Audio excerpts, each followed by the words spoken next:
नमस्कार। देवरिया की आवाज रेडियो केसरी से प्रस्तुत है स्थानीय हालचाल। पहले मुख्य हालचाल। 2 दिवसीय प्राकृतिक खेती कार्यशाला का हुआ शुभारंभ। राजकीय बाल गृह से एक बालक हुआ फरार, पुलिस जांच में जुटी। देवरिया के एक डांसर की बिहार में गोली मारकर कर दी गई हत्या। स्टाम्प मूल्यों का जिला पदाधिकारी ने किया समीक्षा। और जिला प्रशासन का यूट्यूब चैनल सूचना प्रवाह का हुआ शुभारंभ। स्थानीय हालचाल के इस अंक के साथ मैं निकेत मिश्र। अब हालचाल विस्तार से। जनपद स्तरीय 2 दिवसीय प्राकृतिक खेती कार्यशाला का आयोजन कृषि कल्याण केंद्र बैतालपुर में किया गया। इसमें मुख्य अतिथि के रूप में कृषि मंत्री सूर्य प्रताप शाही और विशिष्ट अतिथि के रूप में अध्यक्ष गौ सेवा आयोग उत्तर प्रदेश लखनऊ श्याम बिहारी गुप्ता उपस्थित रहे। कृषि कार्यशाला सह प्रदर्शनी में जनपद के विभिन्न विभागों से आए कृषि वैज्ञानिकों और अधिकारियों द्वारा उपस्थित कृषकों को प्राकृतिक खेती से संबंधित विस्तृत जानकारी प्रदान की गई। कार्यशाला में विधायक शलभ मणि त्रिपाठी, जिलाध्यक्ष भाजपा काली प्रसाद सहित तमाम गणमान्य लोग और नेतागण उपस्थित रहे। शहर के कोतवाली रोड स्थित राजकीय बाल गृह से फरार एक बालक का तीसरे दिन भी सुराग नहीं लग सका। पुलिस कई जगहों पर पहुंचकर सीसीटीवी फुटेज को भी खंगाल रही है और जल्द ही बालक को बरामद कर लेने का दावा भी कर रही है। बताया जा रहा है कि बाल गृह में दिल्ली के बतरा थाना क्षेत्र के संगम विहार रामलीला ग्राउंड का रहने वाला 12 वर्षीय बालक को रखा गया था। यह घर से भाग कर आया था और किसी दुकान पर काम करता था। श्रम विभाग की टीम ने बाल श्रम में पकड़ने के बाद उसे राजकीय बाल गृह में रख दिया था। इसी बीच मंगलवार की रात को 8:30 बजे वह वहीं सीसी कैमरे की नजर में रह रहा था और भोजन किया और रात को 9 बजे जब गणना हुई तो वह गायब मिला। इस मामले में कोतवाली पुलिस ने केस दर्ज किया है और मामले की जांच कर रही है।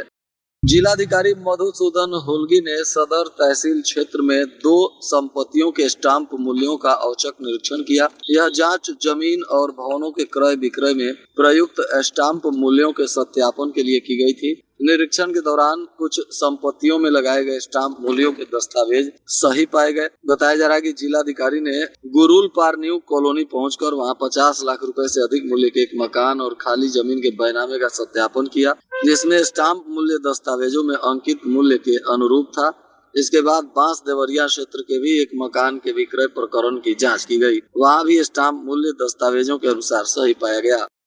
तरकुलवा थाना क्षेत्र के रहने वाली एक डांसर की बिहार में गोली मारकर हत्या कर दी गई। घटना की सूचना पर डांसर के गांव में मातम पसर गया है। बताया जा रहा है कि मृतक सीसवा गांव के फरिंदहा टोला निवासी सोनू गुण उम्र 25 वर्ष है, जो बिहार के रामायण यादव नाट्य मंडली में मुख्य डांसर के रूप में काम करता था। बिहार के गोपालगंज जिले के कटिया थाना क्षेत्र के जमुना के पतिया गांव में बारात के दौरान नाचने गया था और वहां फरमाइशी गीत पर नाचने की मांग को लेकर विवाद हो गया। इसी बीच अपराधियों ने गोली मार दी, जिससे इसकी मौत हो गई। घटना के बाद से परिजनों में मातम पसर गया है।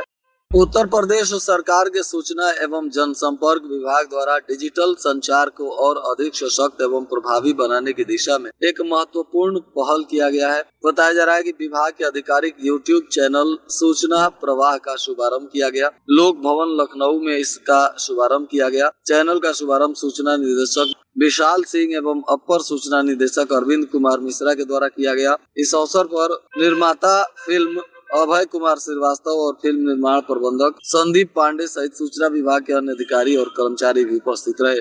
बताया जा रहा है कि इसका उद्देश्य सरकार की योजनाओं का अधिक से अधिक डिजिटल मंच के माध्यम से प्रचार प्रसार करना है, ताकि डिजिटल मंच के माध्यम से लोगों तक सरकार के संदेश और सरकार की जन कल्याणकारी योजनाओं की जानकारी पहुंच सके।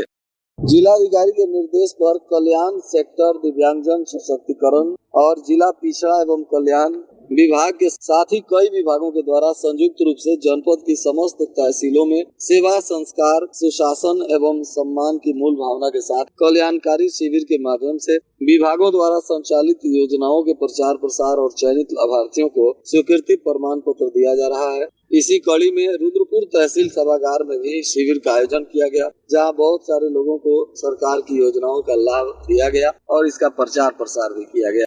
जिलाधिकारी ने मई के IGRS प्रकरणों के निस्तारण की समीक्षा की, जिसमें पाया गया कि 50% से कम संतुष्ट फीडबैक तथा 80% से कम प्रकरणों में ही आवेदक से वार्ता की गई है। इसके कारण जनपद की रैंकिंग प्रभावित हो रही है। ऐसे अधिकारियों को कार्यप्रणाली में सुधार लाने के साथ साथ IGRS प्रकरणों को गुणवत्ता एवं समयबद्धता के साथ प्रावधानों का अनुपालन करते हुए निस्तारित करने का निर्देश दिया गया है।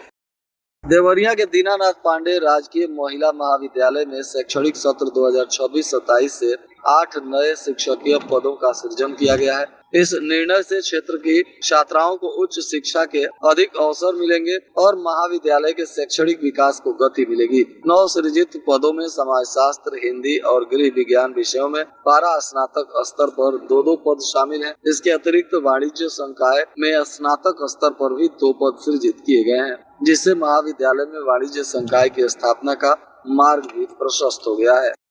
मेडिकल कॉलेज में एक बच्ची के गलत हाथ में प्लास्टर चढ़ाने के मामले में अब कार्रवाई की गई है। जांच समिति ने इसे मानवीय भूल और अत्यधिक भीड़ का परिणाम बताया। रिपोर्ट के आधार पर संबंधित कर्मचारी को प्लास्टर कक्ष से हटा दिया गया और उसके 1 सप्ताह के वेतन को भी रोक दिया गया है। बताया जा रहा है कि भुजौली कॉलोनी की अल्पना उपाध्याय की बेटी संभवी खेलते समय गिर गई थी। दाहिने हाथ में फ्रैक्चर हो गया था। एक्सरे रिपोर्ट में फ्रैक्चर की पुष्टि होने के बाद परिजन मेडिकल कॉलेज ले गए, जहाँ प्लास्टर का निर्देश दिया गया। आरोप है कि डॉक्टर कक्ष में मौजूद कर्मचारी ने दाहिने हाथ के बजाय बच्ची के बाएं हाथ में प्लास्टर चढ़ा दिया। देवरिया में स्वास्थ्य व्यवस्थाओं को बेहतर बनाने के लिए लगातार जिला पदाधिकारी की तरफ से प्रयास किया जा रहा है। इसी कड़ी में शुक्रवार की सुबह जिलाधिकारी मधुसूदन उलगी ने सामुदायिक स्वास्थ्य केंद्र लार और प्राथमिक स्वास्थ्य केंद्र भागलपुर का औचक निरीक्षण किया। इसमें दोनों स्वास्थ्य केंद्रों पर काफी संख्या में डॉक्टर और कर्मचारी ड्यूटी से अनुपस्थित मिले, जिस पर जिलाधिकारी ने कड़ी नाराजगी जताते हुए कार्रवाई का निर्देश दिया है। बताया जा रहा है कि दोनों अस्पतालों पर मिलाकर 2 दर्जन से अधिक डॉक्टर और कर्मचारी के गायब होने की बात कही जा रही है। अब इन सभी गायब कर्मचारियों पर शोकॉज नोटिस जारी होगा और इन पर कार्रवाई की भी बात जिला पदाधिकारी ने कही है। पुलिस लाइन के प्रेक्षागृह में मुहर्रम को सकुशल संपन्न कराने के लिए जिलाधिकारी और पुलिस अधीक्षक ने सेंट्रल पीस कमेटी की बैठक की। इस दौरान डीएम ने कहा कि इस पर्व को आपसी प्रेम भाईचारे के साथ मनाएं। मुहर्रम जुलूस में रूट की साफ सफाई, विद्युत आपूर्ति का रोस्टर पूर्व से ही निर्धारित होना चाहिए। गर्मी को देखते हुए स्वास्थ्य विभाग सभी PSC और CSC को पूर्णतः सक्रिय रखते हुए दवाओं आदि की उपलब्धता भी सुनिश्चित रखेगा। नामित नोडल अधिकारी, मजिस्ट्रेट, क्षेत्राधिकारी, थानाध्यक्ष आपसी समन्वय से काम करेंगे और इस पर्व को शांतिपूर्ण तरीके से संपन्न कराएंगे। वहीं डीजे संचालक प्रावधानों का अनुपालन अनिवार्य रूप से सुनिश्चित करेंगे। और आज के मौसम का तापमान देवरिया में न्यूनतम 28 डिग्री सेल्सियस और अधिकतम 37 डिग्री सेल्सियस रहने की संभावना है। अंत में मुख्य हालचाल एक बार फिर। 2 दिवसीय प्राकृतिक खेती कार्यशाला का हुआ शुभारंभ।